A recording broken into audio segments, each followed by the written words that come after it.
I am working on finishing painting our master bathroom. While I was painting, I thought about doing a video kind of just listing out what we are looking for in our next home purchase. If you've been following our channel, you know that we are preparing to sell our house here in Florida, and we are going to be looking for a new property to start our farm all over in Vermont. Most likely central to northern Vermont. We're trying to stay away from South Vermont. It seems to just be a little bit more expensive, and I really want like that drastic weather change and have like winter wonderland type winters over there, and North Vermont seems to check out. I've been tracking the weather over there and joined a couple Facebook pages and also talked to a realtor over there, and they agreed that northern Vermont is going to give us the best bang for our buck. We're going to be able to afford more land up there, and it's just in general, I guess, an area that a lot of people don't want to live because of the weather and just the cold, long winters. But that is okay with us. We're looking in areas really close to the borderline of Canada, or like I said, central Vermont. So location is really not important to us at this point. We were originally going to try to stick to an area where my husband could transfer his job, but our goal is to, if God willing, to sell our house and have enough money to purchase our next property in cash, and even maybe have leftover money so that my husband does not have to transfer jobs. We could just take some time off work, focus on fixing up our new property and getting it ready for everything that we want to do over there, and you know, just work our way towards self-employment again. He kind of talked about getting a little part-time job just for extra money, for spending money over there, but really our goal is to have enough extra after purchasing our next property so that we don't have to be in a rush to get a job, and we could just settle in and have the extra funds to be able to live, at least for the first year, like just doing what we want to do, exploring the new state, fixing up our house, and just getting to know the new area. So all of that. So I kind of wanted to go over what we are looking for while I'm busy doing this. This bathroom needs 2 coats. Like the one coat is not covering the blue quite enough, so I'm going over it with 2 coats, but I want to get this first coat done here first. So number one thing that we're looking for our next property, as we're searching for land and also like a livable house on the land, is, like I already mentioned, we are looking for something that we can straight buy in cash. We don't want anything to do with financing whatsoever. We want it to be able to just buy something and be done with it and own it, and then just really worry about property taxes once a year and home insurance once a year. So yeah, we do not want to get anything that we cannot just pay off in full cash. And I think the way it's looking, we are going to be able to do that and be able to sell our current home now and have enough to do that. Especially as we look for property in northern Vermont, it tends to be cheaper, and we're able to get a little bit more land compared to other areas, and especially compared to other states. So basically, like anybody else, house shopping, price is going to be a huge factor, but more than anything, because we're trying to buy in cash, we really cannot settle for like a house that's over our budget because we don't want financing. Another thing that is important to us is land. Right now we own 5 acres here in Florida, and our goal is to settle for no less than 5 acres up north, but we really want more. We've done farming on 5 acres here in Florida, and sometimes we feel like it just wasn't enough, especially if you're trying to like raise things like cows and like some of the larger animals, and you really want to pasture rotate them and stuff. Like 5 acres sometimes doesn't feel like enough, but definitely doable. If we found the perfect property and all it had was 5 acres, I'd be grateful for that. But we're really trying to go bigger because we want to have room for expansion and not have to feel cramped in 5 acres. So we will see what happens on that end. I'm leaving that kind of open. Of course, we are paying attention to zoning. I'm noticing like they don't really have the same zoning as here in Florida. So what I'm paying attention to is that farming will be allowed in the zoning, farm animals, gardening, and things like that. That is a big factor that we're looking for as we're looking for property, because we don't want to end up somewhere that maybe is just residential, or they have a lot of properties that's just meant to be seasonal living. So we want to be careful about not getting one of those properties and not being able to do what we want to do on the land. And I'm also kind of comparing, like I'm looking up other farms over there and then going back to like the county maps to see what their property is zoned, and just making sure, because if other farms are allowed to do something in that area, then I know I'd be allowed to do what I want to do in that area. But of course, before actually making an offer on a house, we would double and triple check and actually call the local offices and stuff that we have to find out, and kind of give them an idea of what it is we want to do and make sure it would be allowed. We are shooting for maybe like a small type of cabin home, maybe like a tiny house, or maybe a old farmhouse that needs a lot of cosmetic work, and of course work that we can do ourselves, or that wouldn't be too expensive, like not like a whole house renovation or anything, but like maybe an old little ugly farmhouse that nobody wants, or that's abandoned and we can fix up to our liking. Or like I said, a small home. We definitely want a small home for sure. Right now we're in a 1,400 square foot home, and we feel like we could definitely go smaller, and that will also help our budget at the same time. And we're also keeping in consideration off-grid properties. They have a lot of those in Vermont, and they're very, very affordable, very cheap, because it's a tougher way of living.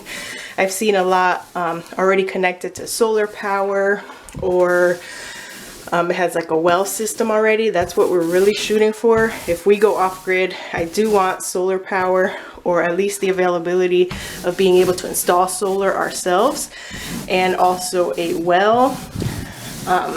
Just because I want to do the rain catchment thing, maybe for like the gardens and the fruit trees and the animals, but I feel like we need some type of plumbing inside of our house as well. So yeah, realistically, we would like some type of a electric source in our house and some type of water source in our house, but we will see what happens there. You never know. I always wanted to try off-grid, but it's something that I feel like we need to work our way towards. But if we were to find the perfect property, then we just jump into it head first. By the way, I'm using this small roller just because the bigger one is like heavier and it makes my arm tired faster, and this lightweight small one that's meant for cabinets just makes me be able to keep on painting without having to take breaks because my arm gets sore. So plus I only have like this 2 walls left. I've already pretty much done most of the bathroom with the big roller, so that's why I'm using this little one. All right, next thing on our checklist is the history of the home that we end up buying. Obviously, if it's like an old abandoned farmhouse, I want to know why the owners are selling. And if it's like a cabin type home, I would like to know if it's a self-build, like the owner built it themselves, or maybe they like purchased it already built. I think those are all important things because we are not carpenters our own selves, and we wouldn't know how to build a cabin.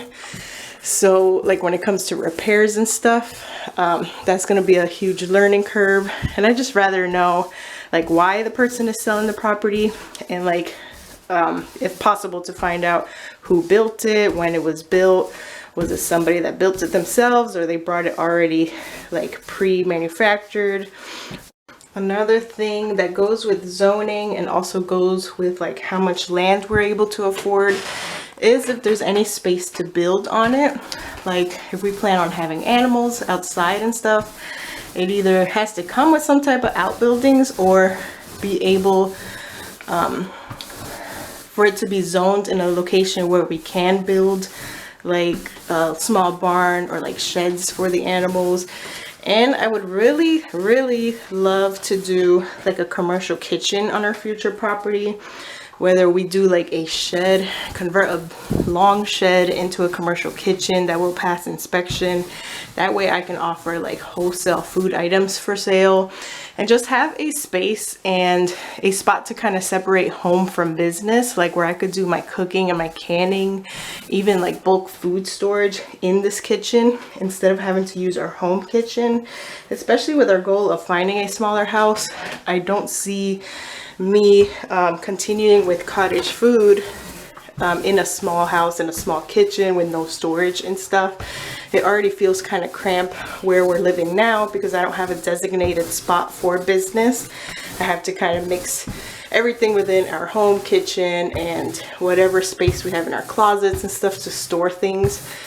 So that is another factor. I like to be able to build a completely licensed commercial kitchen on our property so that we can cook from and be able to get the proper licenses to be able to sell.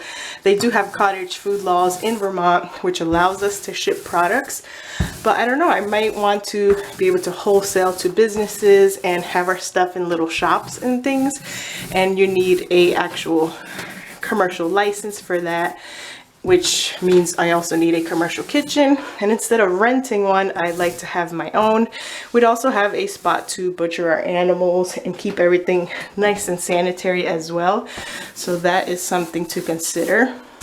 We're also keeping in mind neighbors. Ideally, we'd like to have no neighbors, or at least like no neighbors right next to us, just for like personal reasons. Like I'd rather be nice and peaceful in a very rural area, just surrounded by nature.